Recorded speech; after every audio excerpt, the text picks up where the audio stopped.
नमस्कार स्टूडेंट्स, मैं नीरज अग्निहोत्री एक बार फिर आपके सामने लेकर आया हूँ वैदिक गणित की एक बहुत ही इंटरेस्टिंग क्लास, जिसमें हम बात करेंगे वर्गमूल निकालने की। पिछली क्लासेस में हमने वर्गमूल देखा और वर्ग निकालना सीखा उन संख्याओं का जो कि पूर्ण वर्ग होती हैं।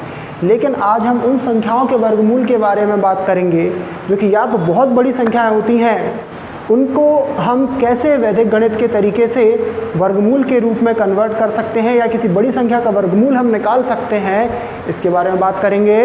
तो चलिए शुरू करते हैं। जय हिंद, वंदे मातरम। तो सबसे पहले मैं बात करूंगा ऐसी संख्याओं की जो कि पूर्ण वर्ग है लेकिन बहुत बड़ी संख्याएं हैं और जिनका जो वर्गमूल है हम पिछली विधि से ज्ञात तो कर सकते हैं, लेकिन तभी ज्ञात कर सकते हैं जब हमें और अन्य बड़ी संख्याओं के वर्ग जो है वो याद हो।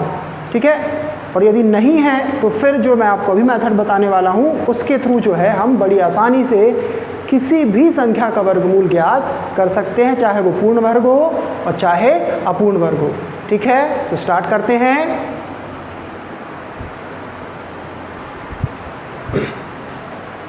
तो देखिए यहाँ पे मैंने एक ये नंबर लिखा है जो कि आप देख रहे हैं 2, 4, 6 और एक 7 डिजिट्स का एक नंबर है और ये एक परफेक्ट स्क्वायर नंबर है और इसका मुझे वर्गमूल ज्ञात करना है। तो देखिए वैदिक गणित के तरीके से हम इसका वर्गमूल कैसे ज्ञात करेंगे इसको समझ लीजिए, बहुत ध्यान से समझिएगा, क्योंकि ये मेथड स्टार्टिंग में थोड़ी सी डिफरेंट और टफ लगती है। ठीक है, तो चलें स्टार्ट करें हम क्वेश्चन को सॉल्व करना। तो देखिए मैं अपने तरीके से पहले जो मेरा तरीका होगा वैदिक गणित का उसको मैं लिख लेता हूँ। यहाँ पर देखिए मैं 4, 5, 4, 5, 4, 2, 4 ये मैंने अंक लिख लिए। अब अंक मैंने लिख लिए हैं, यदि मैं इनका पेयर बनाता हूँ तो 1, 2, 3 पेयर बन रहे हैं। पेयर केवल इमेजिनरी हमको जो है समझना है कि ये पेयर बन रहे हैं, है ना, लेना नहीं है पेयर। जैसे मैथमेटिक्स में पेयर वाइज नंबर लेते हैं वैसे यहाँ पर कुछ नहीं करना है ऐसा।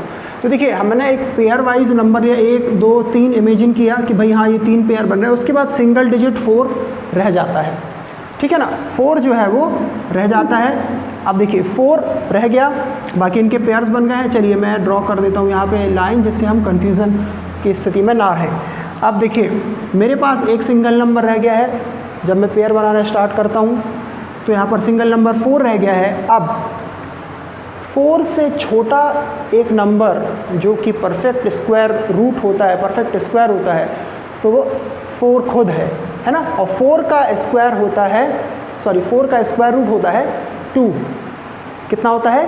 2। तो चलिए ठीक है भाई, मुझे नंबर मिल गया 2। तो यहाँ पर 4 का स्क्वायर 2 होता है, 4 का स्क्वायर रूट 2 होता है। तो जो यहाँ पर 2 मिला है हमको 4 के लिए, ये हमने साइड में लिखा हुआ है अभी। इस 2 का डबल करके मुझे यहाँ पे लिखना है, 2 का डबल करके मुझे यहाँ पर लिखना है, तो ये हो जाएगा 4। ठीक है ना।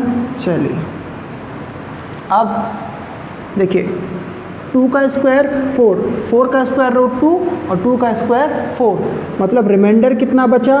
नथिंग, 0। चलिए ठीक है, अब हमारा आंसर हम यहाँ लिखते जाएंगे। ये लीजिए मैंने 2 लिख दिया। और ये 2 क्यों लिखा है? क्योंकि इस 4 का स्क्वायर रूट 2 होता है ना। 2 यहाँ पर आया और 2 का जो भी डबल होगा वो मैंने यहाँ लिख दिया। अब देखिए क्या करना है। अब हमारे पास अगला नंबर है ओनली 5। क्यों? क्योंकि यहाँ पर रिमाइंडर कुछ भी नहीं बचा है। यदि मैं 4 से 4 को सब्ट्रैक्ट कर दूँ तो रिमाइंडर कुछ भी नहीं बचता है, यानी यहाँ पर ऑलरेडी केवल मेरे पास जो 5 था वही बचा हुआ है। अब 4 से हम इसमें डिवाइड करते हैं, कितने टाइम से डिवाइड होगा। तो देखिएगा 4 1 4। यहाँ पर मैं एक लाइन ड्रॉ कर देता हूँ, 2 पॉइंट्स। ये क्यों ड्रॉ कर रहा हूँ अभी मैं आपको बता दूँगा। 4 1 4। ओके भाई, 1 टाइम हुआ है, 4 1 4 हो गया, इससे ज़्यादा नहीं डिवाइड हो रहा है। डिवाइड करना है, अब फर्स्ट स्टेप के बाद हमें डिवाइड करना है, इस चीज़ को ध्यान रखिएगा। 4 1 4 हो गया, 5 में से 4 हमने सब्ट्रैक्ट किया, बचा 1। ओके, कितना बचा भाई? 1 बचा, तो मैंने 1 लिख दिया। मतलब अगला नंबर क्या हो गया? अगला नंबर हो गया है 14। अब 14 मिला हमें, अब क्या 14 में 4 से डायरेक्टली डिवाइड कर दें क्या? नहीं, यहाँ के बाद थोड़ी सी मेथड बदल जाती है। क्या चेंज हो जाता है ये देखिएगा, 1 है यहाँ पर हमारे पास। अब ये जो मैंने 2 पॉइंट्स बनाए हैं ना, इसके आगे के जो नंबर्स होंगे उसको थोड़े से हमको अलग तरीके से सॉल्व करना है। कैसे?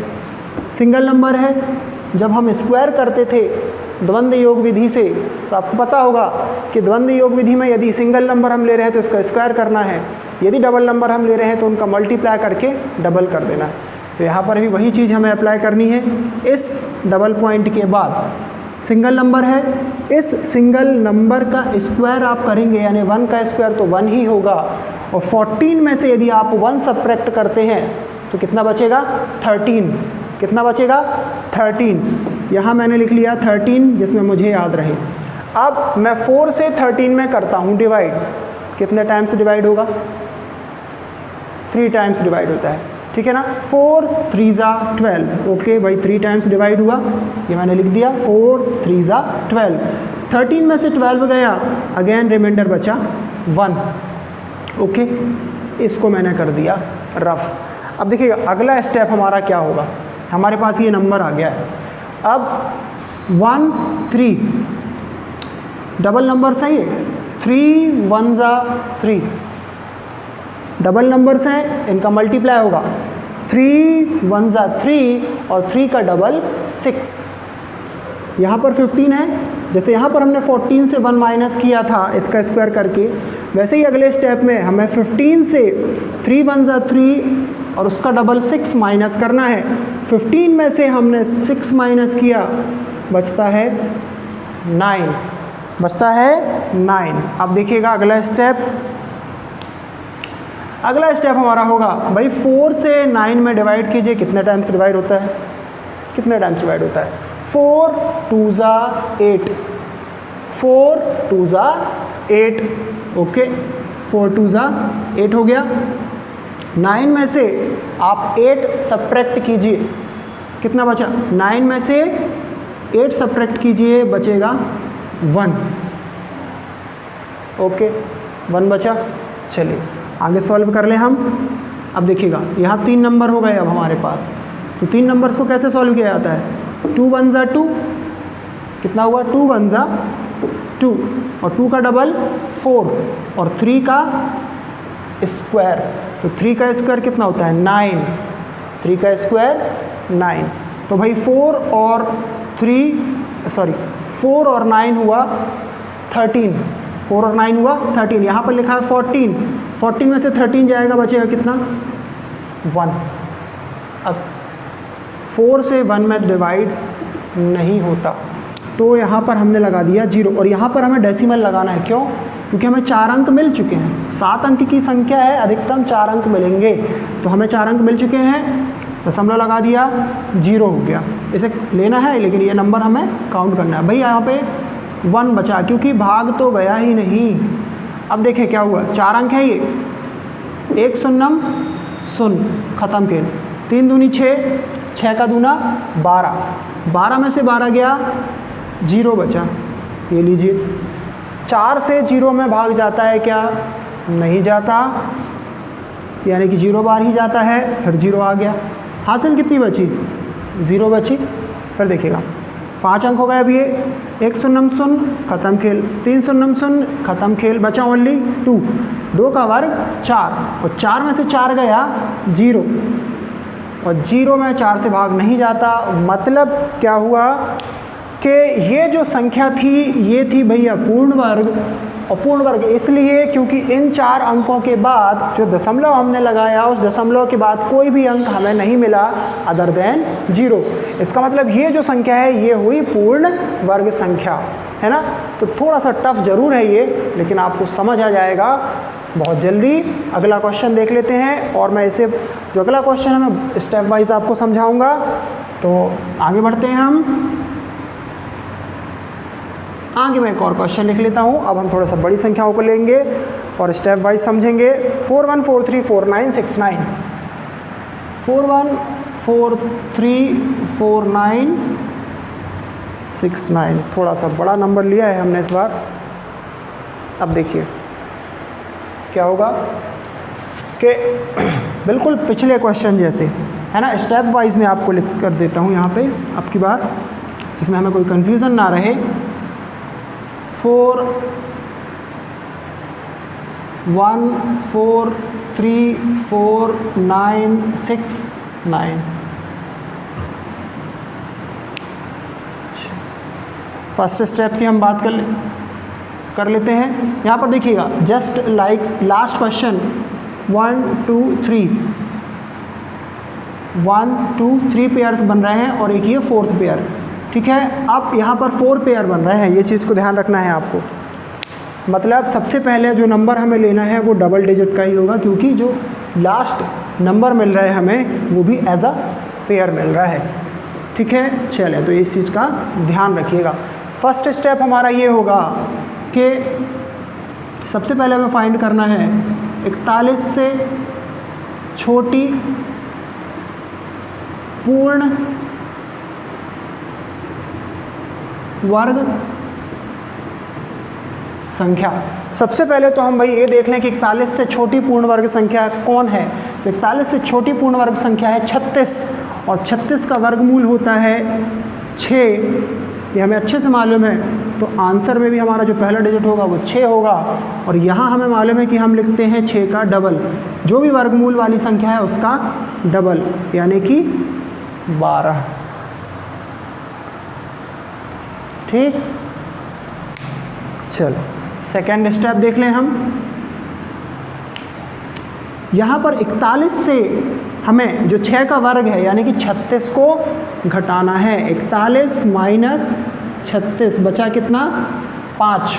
41 में से 6 का वर्ग यानी कि 36 घटाया तो बचा 5, और ये 5 हम लिख देंगे अगली संख्या के साथ। और अब देखते हैं कि कितने बार में भाग जाता है। किससे भाग करेंगे हम, 12 से। तो हमारा थर्ड स्टेप हो जाएगा 54 भागित 12, और आपको मालूम है 12 से 54 में 4 बार भाग जाता है। तो ये हुआ 12 चौको 48, यानी यहाँ पर जो हमें संख्या मिलेगी वो मिलेगी 4, और 54 में से 48 जाएगा, 12 चौको 48 जाएगा, बचेगा कितना, 6। बचेगा कितना, 6, ठीक है। अब क्या करना है भाई, 6 को मैं यहाँ लिख देता हूँ, सॉरी ये मैंने लिख दिया 6। अब आगे बढ़ते हैं। अब फोर्थ स्टेप ये कहता है हमारा कि 63 में हम 12 का भाग देने से पहले ये जो डबल पॉइंट के बाद जो नंबर आया है उसका द्वंद्व योग वाली विधि से, द्वंद्व विधि से जो है वर्ग करना है। तो 4 सिंगल डिजिट है ना, तो 4 सिंगल डिजिट है, तो 4 सिंगल डिजिट है यानी इसका क्या करेंगे हम, वर्ग, यानी वर्ग करने पर आएगा 16, ठीक है। 16 आ गया। अब इसी फोर्थ स्टेप में हम 63 में से ये जो 6 हासिल की बची है तो ये 63 हो गया। 63 में से 4 का वर्ग यानी कि 16 को घटा देते हैं, तो 63 माइनस 16 करेंगे तो बचेगा 47। कितना बचेगा, 47। अब भाई 47 बचा, मैं लिख देता हूँ ऊपर 47 बचा है। और 47 में जब हम 12 से भाग करते हैं तो 12 कम 12, 12 दूनी 24 और 12 तिया 36। कितने बार भाग जाता है, 3 बार। पूरा भाग नहीं जाता, लेकिन 3 बार कम से कम चला जाता है। तो 47 में से 12 तिया 36 गया, तो बचा कितना, 11। 47 में तो 36 गया, 11 बचा, है ना। यानी हमारा फिफ्थ स्टेप क्या होगा, हमने यहाँ पर 47 में से 36 घटाया, बचा 11, ठीक है। चलें भाई, सॉरी यहाँ पर हमने 47 डिवाइड किया है 12 से, तो आया कितना, 3, और शेषफल कितना आया, लिख देता हूँ मैं, शेषफल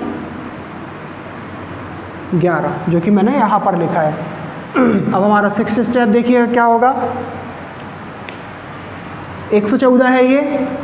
अब 114 में 12 का भाग देने से पहले हम क्या करेंगे, इन दोनों का द्वंद्व विधि से, यानी कि दो संख्याएं हैं तो दो संख्याओं के साथ क्या किया जाता है, 4 गुणित 3 और जो भी आया है उसका डबल, मतलब 4 तिया 12 और 12 का डबल हो गया 24। बिल्कुल सिंपल सी बात है। और 114 में से पहले हम वो 24 घटा लेंगे, है ना। तो यही हमारा इसी स्टेप में जाएगा, 114 माइनस 24 यानी कि 90। मतलब यहाँ पर हमारे पास कितना है, 90। चले भाई 90 मिल गया हमें। अब हम भाग करते हैं। 12 सत्ते 84 होता है, पता है आपको, तो मैंने लिख दिया 12 सत्ते 84। 90 में से 84 आप घटाएंगे, अगला स्टेप हमारा हो जाएगा 90 भागित 12 यानी 7 आएगा भागफल और शेषफल होगा 6। ठीक है ना, शेषफल होगा 6 और ये 6 कहाँ लिखा जाएगा, अगले नंबर में यानी इधर पर। आगे बढ़ते हैं हम। अब देखिएगा, कैलकुलेशन कर लें, ये 90 में हटा दूं। अब 4 अंक मिल चुके हैं, यानी कि इसके बाद मुझे लगाना होगा डेसिमल का साइन।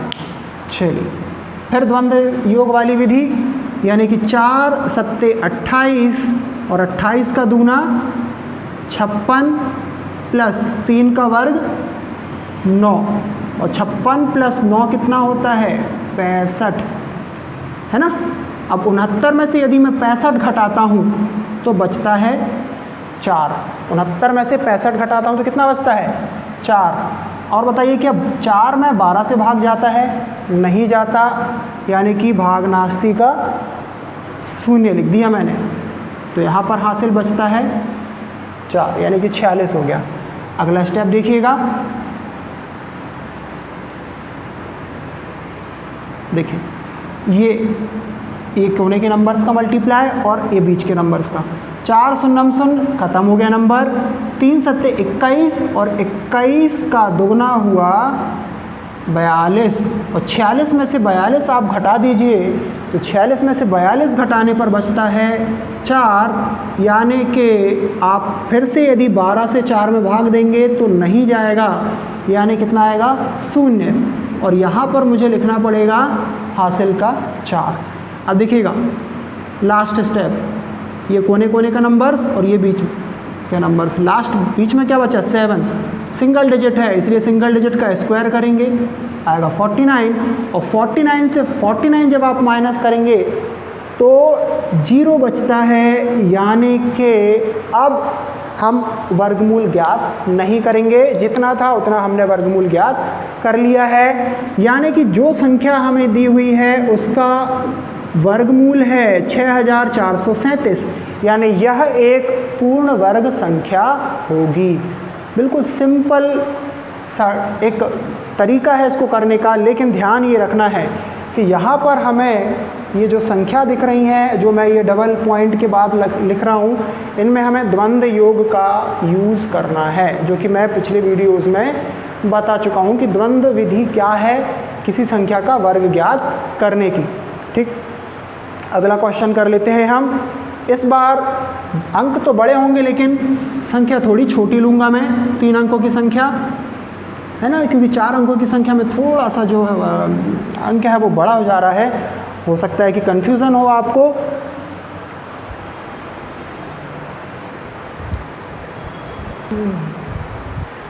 ये लीजिए मैंने एक और नंबर लिख लिया है 804609। ये एक 6 डिजिट का नंबर है, 6 डिजिट का नंबर है, मतलब कि जो हमें वर्गमूल में संख्याएं मिलेंगी वो 3 ही होंगी, क्योंकि 3 ही पेयर बन रहे हैं मैक्सिमम। ठीक है, चलें शुरू करते हैं हम सॉल्व करना। तरीका आप लोगों को पता है, अंक में लिख देता हूँ 804609। चलो स्टार्ट करें हम पहले नंबर से। ये पहला पेयर, दूसरा पेयर, ये तीसरा लास्ट पेयर हमारा, यानी कि हमें पहला जो नंबर लेना है वो लेना है 80।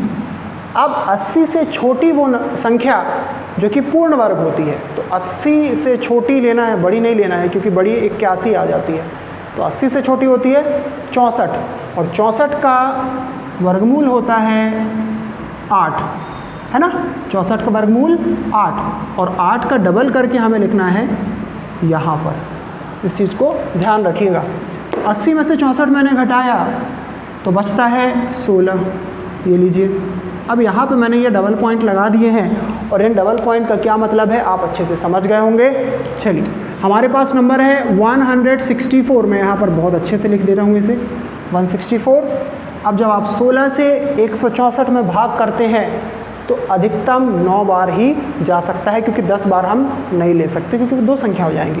तो 16 नम्मा 144, 16 नम्मा 144 और 164 में से 144 जाता है, बचता है 20, यानी ये अगला नंबर है हमारे पास 206। अब समस्या यहाँ पर आती है क्योंकि इस स्टेप में हम डायरेक्टली डिवाइड नहीं करेंगे। क्यों? क्योंकि डिवाइड करने से पहले हमें ये जो नंबर है इसका वर्ग करके इससे सबट्रैक्ट करना होगा, फिर जो बचेगा उसमें हम 16 से भाग करते हैं। तो देखिए 9 का वर्ग सिंगल डिजिट है, 9 का वर्ग 81 और 206 में से जब आप 81 घटाएंगे तो बचेगा 125। कितना बचेगा? 125। आप चाहे तो घटा के देख लें, 206 माइनस 81, यहाँ पर बच रहा है 125, मतलब हम घटा चुके हैं और आ गया है 125, अर्थात कि हमें अब 125 में 16 से भाग देना है। तो भाई हमने 125 में 16 से भाग किया तो आपको मालूम है 16 96, 16 सत्ते 112, यानी कितने बार भाग जा रहा है? 16 सत्ते 112, 7 बार भाग गया, 112 आया और 125 में से 112 घटाने पर बचता है 13। ये मैंने रफ कर दिया। अब अगले स्टेप में आ गए हैं हम, देखिएगा ये भी फिर रफ कर देता हूँ। 130 लिखा हुआ है, अच्छे से लिख दूँ यहाँ पर 130। चल भाग कर रहे हैं, 16 से हम 130 में भाग देने से पहले क्या करेंगे? इसका वर्ग करके घटाना पड़ेगा हमें पहले। तो 9 7 63 और 63 दूनी 126, 9 7 63 और 63 का डबल करना होगा और ये होगा 126।